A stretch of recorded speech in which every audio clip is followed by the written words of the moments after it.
1815. Europe trembled once again under the name of a single man. Napoleon Bonaparte, the genius, the conqueror, the emperor who once ruled from the sands of Egypt to the snows of Moscow, was about to make his final stand. The world had thought him finished. But destiny had one more chapter to write. After his first defeat, Napoleon was sent to exile on the tiny island of Elba, off the coast of Italy. He was allowed a small guard, a little palace, and the memory of his empire. But the man who had commanded millions could not accept being forgotten. He watched the news from France. The new king, Louis XVIII, was weak and unpopular. The army missed their emperor. The people whispered his name in secret. And so, on the night of February 26, 1815, Napoleon made his move. With only 1,000 loyal soldiers, he slipped away from Elba aboard a small ship called Inconstant, setting sail for France once again. When he landed on the French coast, royal troops were sent to capture him. But when they met him face to face, Napoleon stepped forward and shouted, "Soldiers, if there is one among you who would kill his emperor, here I stand." The soldiers froze. Then one by one, they dropped their weapons and began to cheer. "Vive l'Empereur!" they cried. Without firing a shot, Napoleon had reclaimed his throne. The 100 Days had begun. Across Europe, panic spread. Kings and generals who had once celebrated his downfall now faced the unthinkable. The emperor had returned. Britain, Prussia, Austria, and Russia formed the Seventh Coalition, vowing to crush him once and for all. Their armies began to march toward France from every direction. But Napoleon was still a master of speed and strategy. He knew his enemies were far apart and not yet ready to unite. If he could strike quickly, defeat them one by one, he might still save his empire. So he moved north, toward Belgium, where two great generals awaited. The British commander, Arthur Wellesley, the Duke of Wellington, and the Prussian Field Marshal Gebhard von Blücher. Wellington was cautious and calculating, a defensive genius. Blücher was fierce, bold, and unpredictable. Together, they were a deadly combination. But Napoleon planned to divide them, and destroy them separately. On June 16th, Napoleon's forces clashed with Blücher's Prussians at the Battle of Ligny, and won. It was Napoleon's last victory. But even in defeat, Blücher escaped, vowing to return and take revenge. 2 days later, the final battle began. June 18, 1815. The fields near the small Belgian village of Waterloo were soaked in rain and mud. The sky was gray, the wind cold. Napoleon's men, nearly 73,000 strong, faced Wellington's 68,000 troops stretched across the ridge of Mont Saint-Jean. Both sides were exhausted. But they knew this day would decide the fate of Europe. As dawn broke, Napoleon studied the enemy lines through his telescope. He could see the British and their allies positioned behind the ridge, silent and still.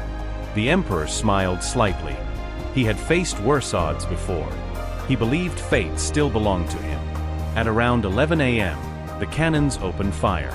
The thunder of artillery echoed for miles as the French unleashed a devastating bombardment. Columns of infantry advanced, their blue coats flashing through the smoke. The battle for Hougoumont Farm began, a bloody fight that would last the entire day. British guards defended the farmhouse with desperate courage as French troops stormed its walls again and again. Flames engulfed the buildings, yet the defenders held their ground. At the center, Napoleon ordered his main attack toward La Haye-Sainte, another key farmhouse. His generals believed a swift victory here could break Wellington's line. But the British and their German allies fought fiercely, turning every wall and courtyard into a fortress. Musket fire, screams, and cannon smoke filled the air until no one could tell friend from foe. By afternoon, the sun burned through the clouds. The muddy fields began to steam. Napoleon's men were tired, and his horses struggled in the thick ground. Still, he pressed on. At 3 p.m., Marshal Ney, the bravest of the brave, led one of history's most famous cavalry charges.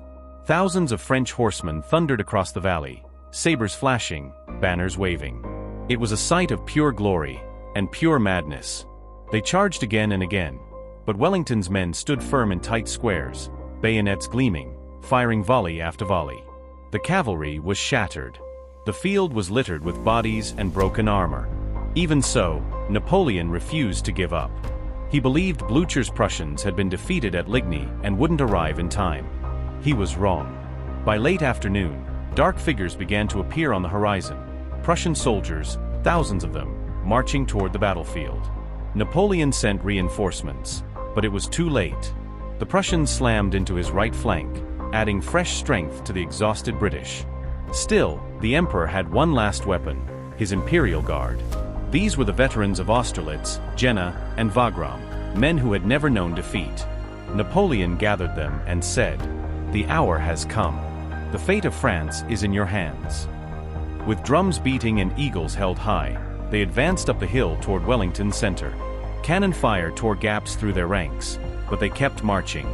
"Vive l'Empereur!" they roared as they climbed the ridge. Then, silence. Hidden British regiments rose from behind the ridge and unleashed a deadly volley. The Imperial Guard staggered, then broke. Sommeion shooted, la garde recule. The Guard is retreating. The impossible had happened. The invincible French Guard was falling back. Panic spread through Napoleon's army. The soldiers who had once believed him invincible now saw the truth. The emperor had lost. As night fell, the great French army dissolved into chaos. Horses ran wild, cannons were abandoned, and the fields of Waterloo were covered with the dead and dying. The legend of Napoleon Bonaparte was ending before their eyes. Napoleon fled to Paris, hoping to rally support. But the French people were tired of war, tired of blood. He abdicated once more, surrendering himself to the British. This time, they would not risk another escape. He was sent far away across the ocean, to the island of Saint Helena, a lonely rock in the middle of the Atlantic. There, the man who once ruled an empire lived out his final years in isolation. He dictated his memoirs, walked along the cliffs, and stared across the endless sea. He still believed history would remember him not as a tyrant, but as a visionary who tried to bring order to a chaotic world. On May 5, 1821, Napoleon Bonaparte died, a prisoner of the sea, far from the land he loved. The Battle of Waterloo was not just the end of a war. It was the end of an age. It marked the fall of a man who once seemed unstoppable, and the rise of a new Europe built on his ruins. Even today, 2 centuries later, the word Waterloo still means one thing: the final defeat. The moment when glory fades, and destiny closes its book. This was Napoleon's epic final battle, the day an empire fell, and a legend became immortal.